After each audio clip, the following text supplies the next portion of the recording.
Hello दोस्तों, आपका स्वागत है आपके अपने चैनल टॉप सर में। दोस्तों आज हम बायोलॉजी का पहला चैप्टर लाए हुए हैं जो कि अंत तक आप बने रहिएगा। इस सारे के सारे क्वेश्चन जो है इम्पोर्टेंट है। तो चलिए देखते हैं जैव प्रक्रम किसे कहते हैं। तो देखिए, वे सारी क्रिया जिनके द्वारा जीवों का अनुरक्षण होता है जैव प्रक्रम कहलाता है। जैसे मान लीजिए पोषण, श्वसन, परिवहन, उत्सर्जन।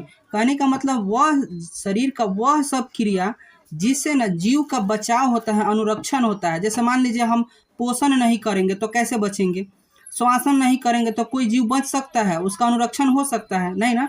इसलिए वो सारा क्रिया जो है जिसके द्वारा जीवों का अनुरक्षण होता है। ठीक है, अगला क्वेश्चन जो है, पोषण से आप क्या समझते हैं और यह कितने प्रकार के होते हैं। तो देखिए, पोषण वह विधि है जिसमें पोषक तत्वों को ग्रहण किया जाता है। ठीक ना, पोषण वह विधि है जिसमें पोषक तत्व का ग्रहण किया जाता है, उसका उपयोग करके हम लोग पोषक तत्व प्राप्त कर लेते हैं। ठीक है ना, ये दो प्रकार के होते हैं, एगो स्व पोषण होता है, एगो पर पोषण। अगला क्वेश्चन जो है, स्व पोषण किसे कहते हैं।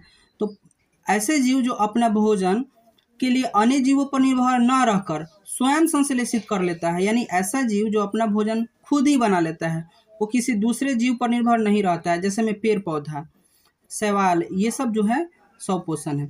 अब देखिए, पर पोषण में होता है कि वैसा जीव जो अपना भोजन स्वयं नहीं बनाकर किसी दूसरे जीव पर निर्भर रहता है, उसको हम लोग पर पोषण कहते हैं। जैसे में मानव चाहे अन्य जीव भी होता है। देखिए, प्रकाश संश्लेषण किसे कहते हैं। सिंपल सा कहे ना कि पेड़ पौधे की भोजन बनाने की प्रक्रिया को प्रकाश संश्लेषण कहते हैं।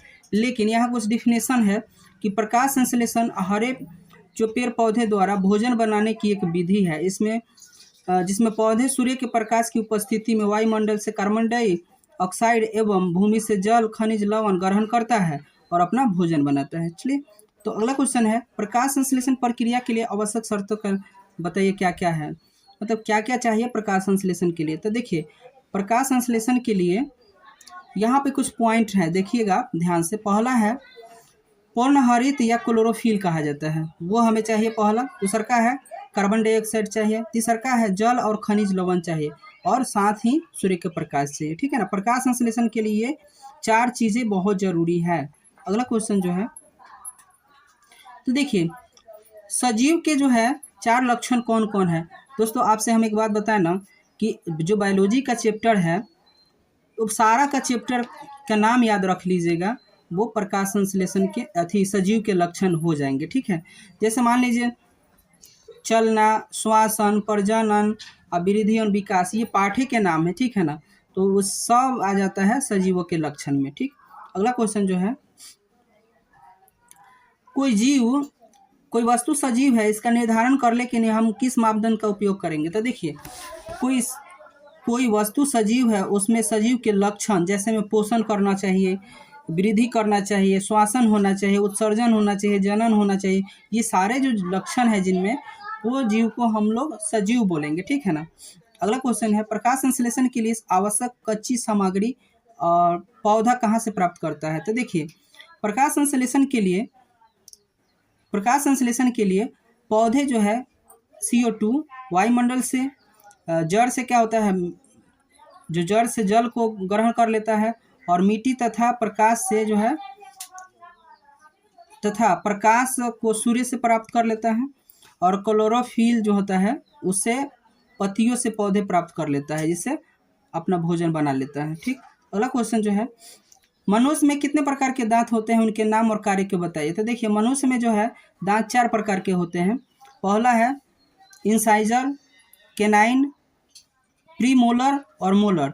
तो देखिए, इन सबका काम होता है, इंसाइजर का काम होता है भोजन को काटने का काम करता है। ठीक है, उसके केनाइन का काम होता है चीरने फाड़ने का काम करता है, और प्रीमोलर का काम होता है भोजन को चबाने का काम करता है, और वहीं पर मोलर जो है भोजन को चबाने या पीसने का दोनों का काम करता है। ठीक है, अगला क्वेश्चन जो है, हमारे आमाशय में अम्ल की भूमिका क्या है। तो देखिए, हमारे आमाशय में जठर ग्रंथि से हाइड्रोक्लोरिक अम्ल निकलता है। ठीक है, यह अम्ल निष्क्रिय पेप्सिनोजेन की सक्रिय पेप्सिन नामक एंजाइम में बदल देता है, जो कि भोजन के प्रोटीन पर प्रतिक्रिया करके पेप्टोन में बदल देता है। यह एक जीवाणुनाशक की तरह कार्य करता है तथा भोजन में उपस्थित बैक्टीरिया को भी खत्म करता है। ठीक है, अगला क्वेश्चन जो है, पित्त क्या है।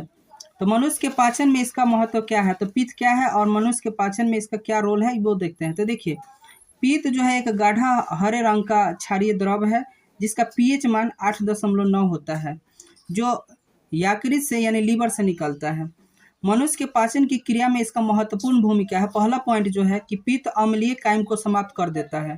दूसरा का है पित्त के लवणों जैसे सोडियम लाइकोलेट तथा सोडियम टाइट्रेटलेट भोजन के जटिल वसा को खंडित कर देता है और पाइसीकरण कर देता है, जिससे भोजन के वसा के पाचन होता है। अर्थात हम ये कह सकते हैं ना कि जो पित्त है हमारे भोजन में वसा होता है, फैट्स को तोड़ने का काम करता है। ठीक है, अगला क्वेश्चन जो है पाचक एंजाइम का क्या कार्य है। तो देखिए, पाचक एंजाइम भोजन के विभिन्न पोषक तत्वों को जटिल रूप से सरल रूप में बदलता है। यानी कहने का मतलब है कि एंजाइम जो है, जो बड़े हम लोग पोषक तत्व लेते हैं ना, उसको तोड़ के छोटे तत्वों में बदलता है। ठीक है, ताकि इनका आसानी से पाचन हो सके।